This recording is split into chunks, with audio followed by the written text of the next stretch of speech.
lifetime in repeat.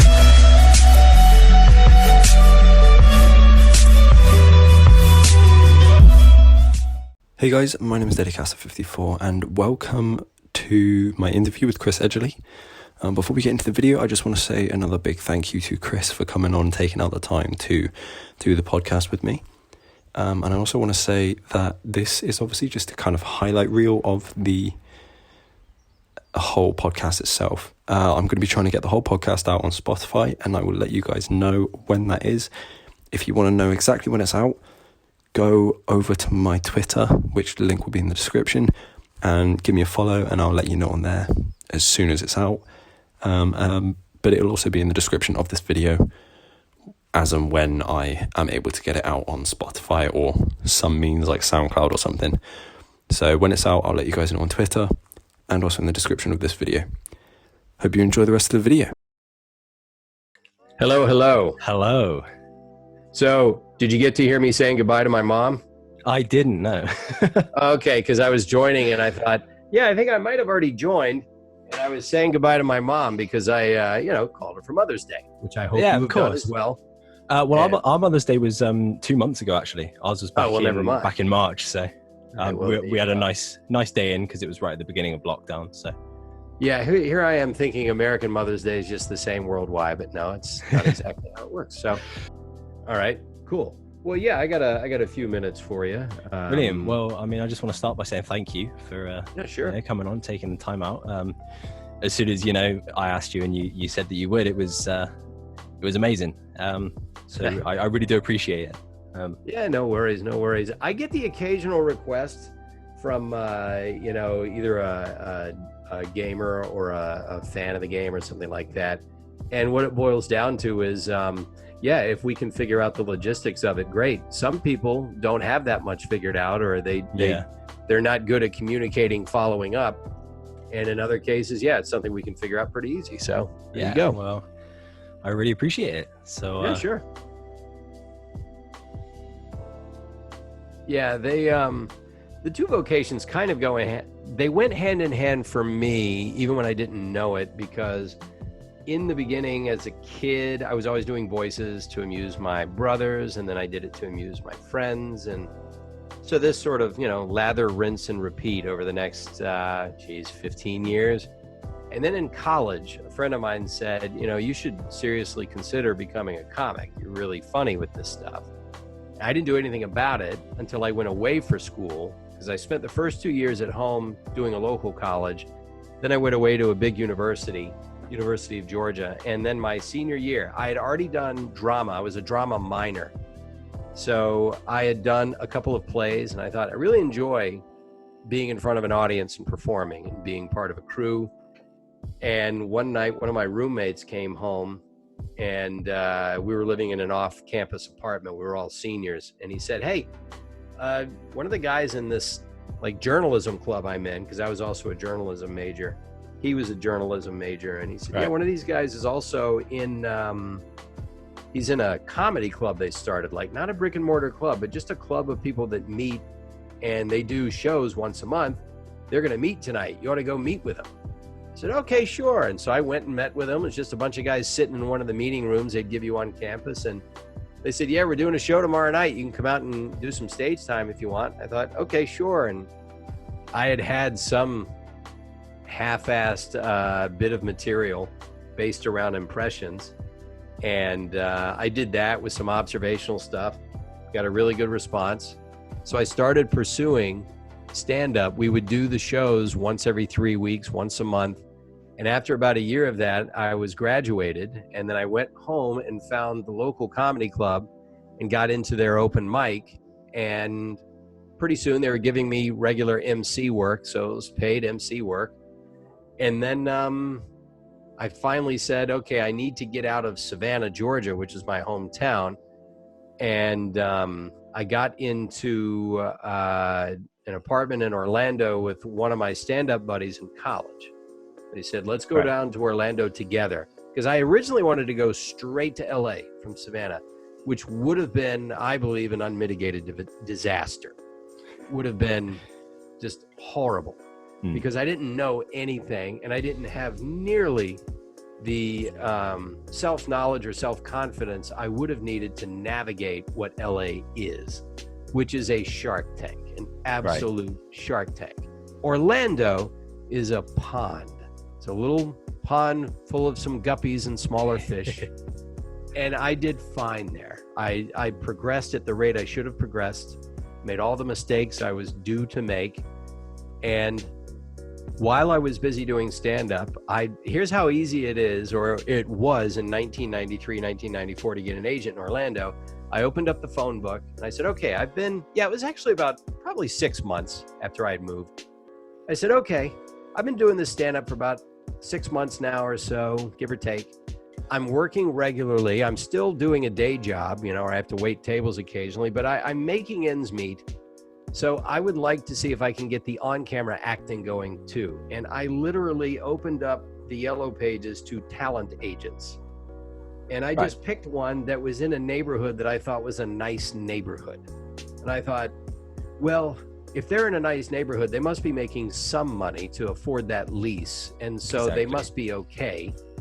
And Florida is a right to work state, meaning you can have as many agents as you want. You don't have to be in the union. So they can't really sign you exclusively. And so you could have 2 or 3 agents. When the auditions would come, they would have to race to the phone to call you and tell you about it to beat out the other agents. So whatever agency you put down on the casting sheet is the agent that would get the commission if you booked it.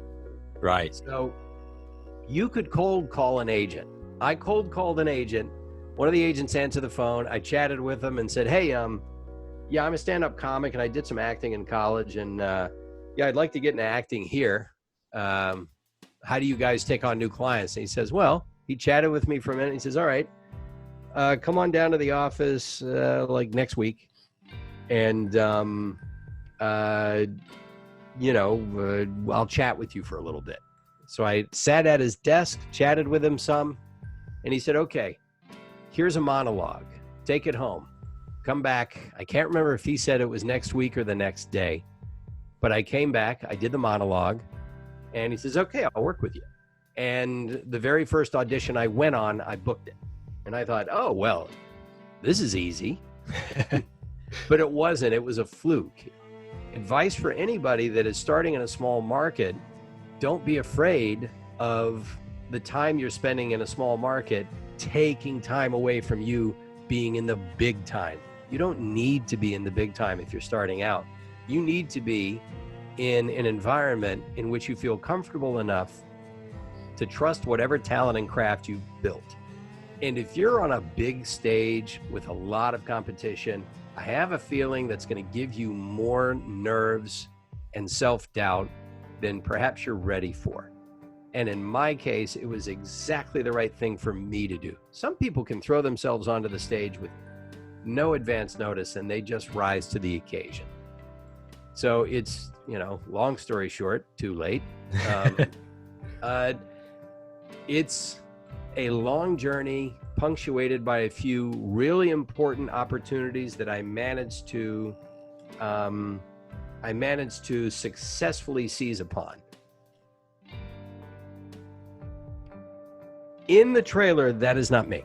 Right. That is, obviously it's my voice, but they have actors do that. Now, Roger Craig Smith and Chantel Van Santen are doing the motion capture, the performance capture for Mirage and Wraith. For Pathfinder, I believe they got somebody, I think, that just physically probably had the moves they wanted. I don't know why I never even auditioned to do that character, but it could be because he's a robot and he's going to move the way they want him to move. Yeah. And it was very, very specific. I have done performance capture. I did it for a Respawn game last year and earlier this year. I'm not allowed to talk about the game.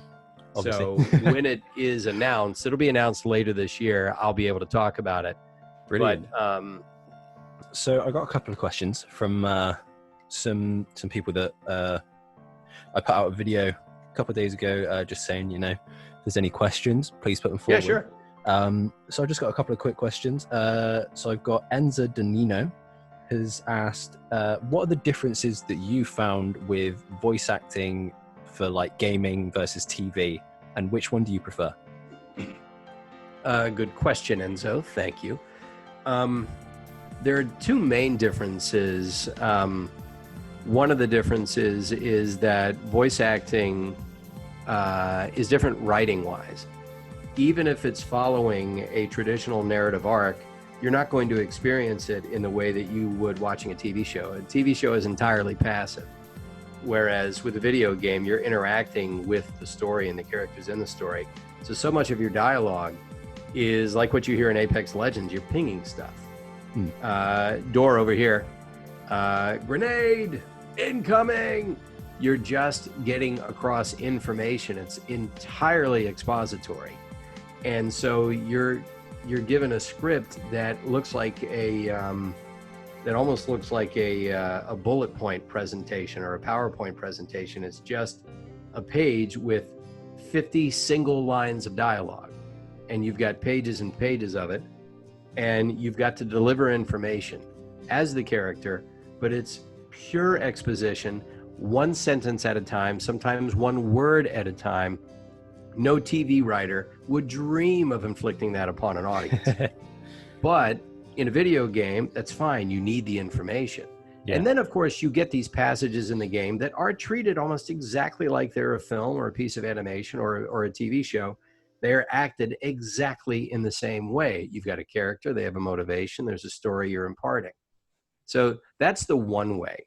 The other way is in that you are going to have to tell every single story possible with the video game character, because the player, more often than not, is the narrator. They're choosing pathways, and so they are determining what your character is going to say. Whereas in a TV show, there's one story. That's it.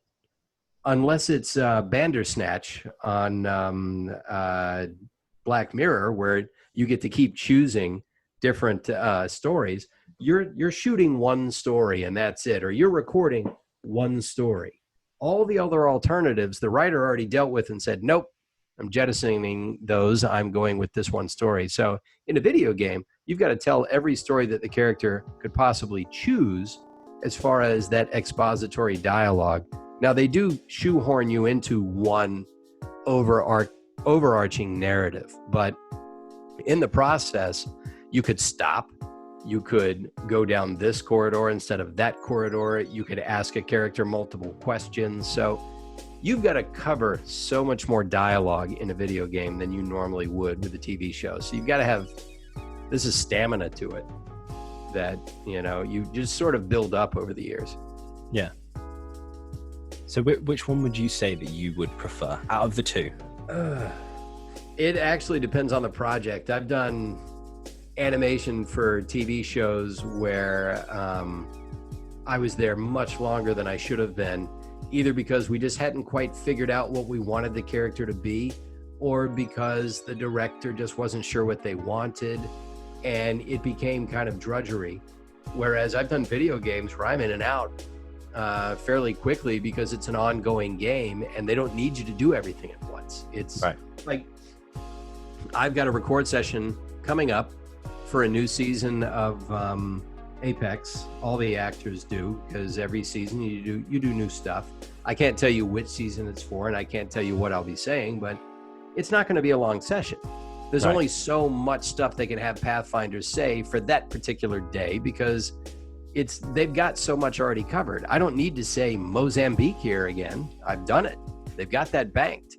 So that's going to be a quick session, and it's going to be easy because Pathfinder doesn't do death noises. Pathfinder doesn't scream at anybody. He just sort of projects a little bit. So the thing that always made it challenging about video games was how many times you had to die. I mean, it really doesn't get any more complicated than that.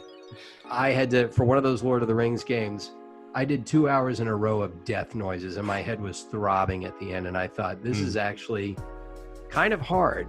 It's the greatest job in the world, but it's kind of hard. In general, if you just said you have a choice tomorrow between an animation gig or a video game gig, which would you choose? They pay the exact same. I'd say animation. Brilliant.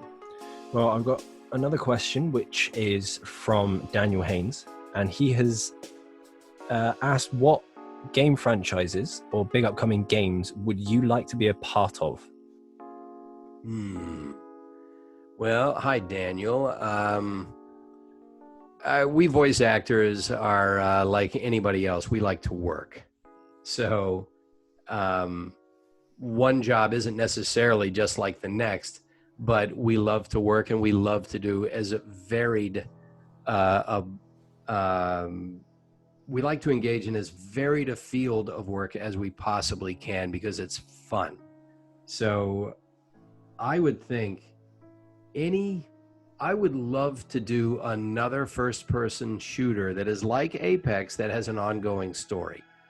Now, of course, that means it would be, by definition, in competition with Apex. So I wouldn't want to see one take out the other at the knees. But I love the fact that I've stepped into a community of fans that interacts with not just the game, but the voice actors themselves when they make themselves available. I would love to be a part of a game that is ongoing, not one that you play for 30 or 40 hours and you finished it, now you move on. I would love to be a part of a game, any game, that has an expanding universe and an expanding story, because that means, on the one hand, you selfishly think, oh yeah, well, they have to bring me back in a few times a year, every year.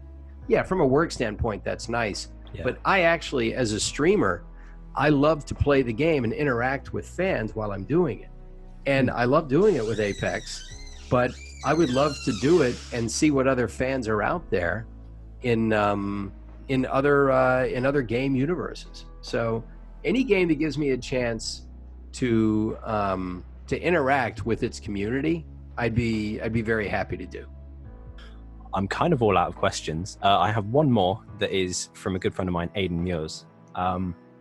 He's a massive Star Wars fan, a big Clone Wars fan, and just wanted to ask, if you were a Star Wars fan and how you came about getting the role of Eeth Koth. Well, let's see. Your friend's name is Hayden? Aidan. Aidan. Yeah. Okay. Aidan, how are you? Cheers. I grew up with Star Wars. I grew up with I don't know what it's called. I call it the original trilogy, but yes. Is that what people call it? Yes. Yeah. The original trilogy. I grew up with the original trilogy, and it's odd. Nobody seemed to notice that when Star Wars came out in 1977, the credits crawl has episode 4. And I think it started, even without George Lucas going back and retrofitting it, I think it always had episode 4, A New Hope. And nobody paid any attention to that. It's like, wait a minute, we've never seen this before. We're already on part 4. What the hell happened to the first 3? He had always planned it that way. I guess this was the one he could make. But I saw that movie. I was 8 years old. The age my son is right now was basically the day my life changed, like everybody else's did, because we discovered this universe, literally a universe that was created and thrown at us. And it was everything. I mean, I absolutely loved that movie. Saw it 5 times in the theater. Saw each of the first 3 5 times in the theater. And to this day, I still think the best of all 9. I've not seen episode 9, so I cannot comment on it. But the best of the ones I've seen is Empire Strikes Back, episode 5. To me, it's hands down, nothing is even close to that one. But when you grow up with that, obviously, you know it's in your blood after a while. But what people also forget, because they just weren't born yet, they didn't know this, but from 1983 to 1999, there was no Star Wars. There was no content. There was a brief-lived cartoon called Droids, which you can find on YouTube. Yeah. Which came on, I think, in 84 or 85, which I did watch whenever I could. I think it might have even been before that. But, I mean, it didn't last very long, and it was mainly just C-3PO and R2-D2. And it had the sound effects from the movies, which I thought was really cool. But for the most part, there was no Star Wars. There were Star Wars novels, you know, they had people writing books, but you couldn't see a Star Wars TV show. You couldn't see, you know, there was no Mandalorian to catch on Disney Plus. Yeah. There was no, I mean, for a while, you couldn't even watch the movies on VHS because they weren't out. And so you just sort of had to live with the fact that they existed in your memory. And sometimes they came on cable, and that was it. And then finally they came out on VHS, and everybody scooped them up. And then we thought, when are we going to get more? And in the early 90s, I heard people talking about when they were going to make more. And finally in 99, you got the next trilogy, you know? And so since then, people have been spoiled because you can just get Star Wars stuff whenever you feel like it. But it used to be you had Star Wars trading cards and toys and board games and things, but you did not have episodic content aside from something you could read like a comic book or anything like that. But there was no show or new movie that you could watch. That's 16 years, 15, 16 years of not having it. You could not do that to people today and say, yeah, by the way, we'll get the next episode of The Mandalorian out in 15 years. So they'd storm the castle. But so imagine being that big of a fan of it. And then one day, I think it was in I don't know when my episode of the Clone Wars came out, but I think it came out in 08, maybe? Might have been, no, I think it was 09 that episode came out. So it was most likely sometime mid 08 or early 08, I auditioned. And It was just like any other audition I do. It's one of a group of things I read for that day because I'm very fortunate to have pretty much daily auditions. And I didn't think about it. But I remember in the breakdown, which is the description of the character, they said, we're looking for a different kind of accent. We don't want it to be, you know, obviously this is in space. So Eth Koth is not from India or Pakistan. But they said, we want it to be of that region. But he is not Indian or Pakistani. We just wanted to have that sort of feel to it because that's how we imagine the character. And so I did what I thought was basically a sort of a Pakistani or Indian that was a more of a sibilant S and not the harder S that you could hear it depending on where you are in India. And I talked to Zara Fuzzle about this. She's the voice of the AI announcer in Apex. And she is Asian. She's from the subcontinent, India and Pakistan. And she said, yeah, it depends on where you are. And I said, all right, I'm going to go with that choice. And they said, we liked that. Everybody was doing this hard, cliched accent. We didn't like it. And we liked yours because it was soft. And obviously, you know, the way you interpreted the character. So they went with that. And normally when you record that show, they record as an ensemble. The whole cast records together. But I was working on something else that day and I couldn't make it. So I came in on my own and Dave Filoni just directed it. So it was just me and Dave Filoni working on it that day. And basically Dave, I think, has just been handed the keys to the kingdom as far as creating content. And at the time, he was just this cool guy in a cowboy hat. Yeah. It's like, hey, all right, let's work on it. Let's do this. Let's try that. You know, we didn't belabor it. He liked what I was doing. I did it. And he said, yeah, we were going to kill you this episode, but we decided not to kill Eth Koth. So I don't know. We might kill him off later. We might bring him back. I said, all right, great. Well, I'm glad I'm not dead. They, you know, they've yet to bring him back, but it was my one-off performance. I had a great time doing it. I am thrilled that I got to work with Dave Filoni before he was famous, as I like to call it. Before, I mean, even then, I think people knew who he was, but it's just funny to me to see how huge his impact has been and how big his contributions have been to this entire body of work. And just to know that for one day I got to just be one guy in a studio being directed by him, creating this character with him. Well, Chris, I'm all out of questions now. It's all good. You got me for 2 hours there. Didn't see that coming. Thank you so much. I just want to say once again, you know, I really appreciate you taking time out of your day to come and just chat with me. It's been absolutely amazing, and especially for me, you know, because during this time it's difficult being at home and stuck, not being able to do stuff, and mentally it's not been easy. So I really appreciate you coming out. It's really, you know, brightened up everything. Oh, well, and hang in there. I mean, hey, look, you've got fields to walk through, and maybe they seem kind of quaint. Maybe they seem a bit de rigueur because you've grown up around them, I guess. But a lot of people, myself included, would be very, very happy to have that kind of wide open space to walk around in. When I was younger, I used to walk constantly with music in my ears, and that's where I would work things out. I would come up with ideas. I would come up with goals, plans, what have you. And I'm sure it's not easy being kind of locked down in those other ways, but you producing content like this gives your day a little bit more form and structure. Yeah. That's very important. So yeah, keep doing that. And if it's possible for you to put in a list of goals for yourself for a week from now, 6 months from now, a year, 5 years, do it. It's the kind of rudder and North Star you're going to need. And that's just not you, that's everybody. But I would strongly advise, if you can, try and do that. Brilliant. Wow. Thank you. Yeah, and, not at all. Yeah, it's been an absolute pleasure. All right. Be well. Thank you. Take care. You too.